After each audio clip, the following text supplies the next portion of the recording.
Good evening friends, this side सी अभिषेक बंसल और आज हमारा लास्ट लेक्चर रहेगा सोवरेन गोल्ड बॉन्ड के ऊपर। मैंने मैक्सिमम पॉइंट अपनी लास्ट 2 वीडियोस में कवर कर लिए जो कि मैं आप सबको सेंड करूंगा अपनी दोनों वीडियोस। ये थर्ड वीडियो है, लास्ट वीडियो है सोवरेन गोल्ड बॉन्ड के ऊपर। मैंने लास्ट वीडियो में टैक्सेबिलिटी के साथ ऊपर भी डिस्कशन किया था और कैपिटल गेन के ऊपर भी डिस्कस किया था और इंटरेस्ट इनकम के ऊपर डिस्कस किया था। अब एक लास्ट टॉपिक है। मैंने अपनी लास्ट वीडियो में बताया था कि सोवरेन गोल्ड बॉन्ड अगर आप रिडीम कराते हैं मैच्योरिटी पर या मैच्योरिटी से पहले रिडीम कराते हैं तो भी टैक्स फ्री है। लेकिन एक इम्पॉर्टेंट पॉइंट, अब टैक्सेबिलिटी आएगी। कैसे आएगी?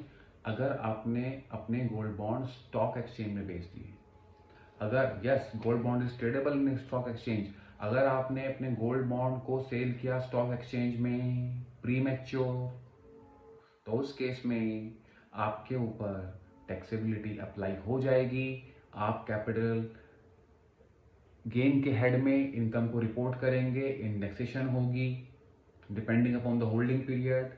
अगर आपने गोल्ड बॉन्ड को 12 महीने से ज़्यादा रखा तो लॉन्ग टर्म, 12 महीने या उससे कम रखा तो short term. On the basis of this taxability will applicable on you.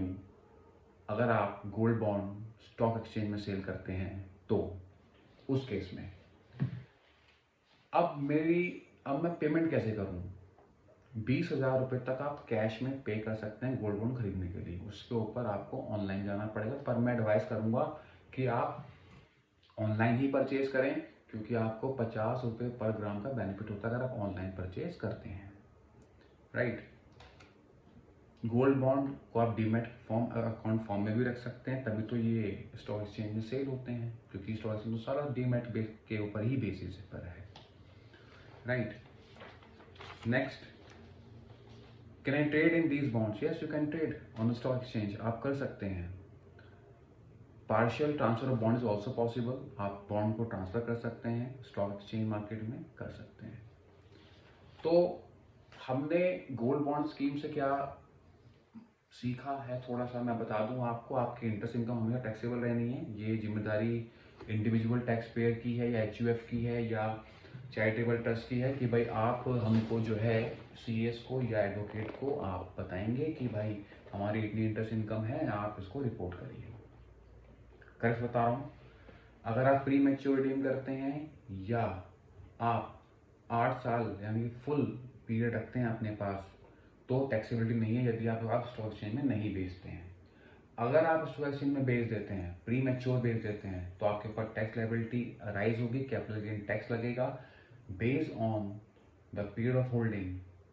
3 साल 12 महीने से कम है तो शॉर्ट, 12 महीने से ज़्यादा है तो लॉन्ग टर्म।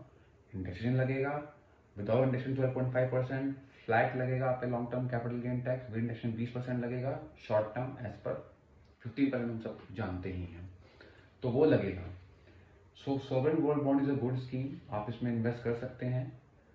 माइनर, आपका अगर बच्चा छोटा है तो आप ज़रूर उनके नाम पे लीजिए कुछ अमाउंट हर साल, आप उसको गोल्ड बॉन्ड में इन्वेस्ट करिए ताकि टिल द टाइम वो मैरिज के लायक हो तो उसके लिए एक अच्छा खासा अमाउंट हो। और चूंकि गोल्ड बॉन्ड जो है सोवरेन गोल्ड बॉन्ड मार्केट के बेस पर ही चलते हैं तो आपका आज लगाया हुआ पैसा 20 साल बाद बहुत ज़्यादा बढ़ जाएगा। ग्राम का तो लॉस होना ही नहीं है और हमें भी पता है कि गोल्ड का रेट जल्दी नीचे होता नहीं है। तो मोर और लेस गोल्ड का रेट नीचे होता भी है तो उस केस में जो आपको इंटरेस्ट मिला है हर साल 2.5% सेमी एनुअली, वो कंपनसेट कर ही देगा। तो मेरे ख्याल से ये स्कीम इसमें कोई नुकसान नहीं है, बेनिफिट ही बेनिफिट है। You will be secure in future कि हाँ हमारे बच्चों के लिए इतना गोल्ड है ताकि हम उनकी मैरिज आराम से कर सकें। So that's all for today. आपको वीडियो अच्छा लगे तो प्लीज़ शेयर करेगा अपने ग्रुप में। मेरा नंबर है 9818190943। आप किसी भी टाइम कॉल कर सकते हैं। I am available 24/7। Thank you very much.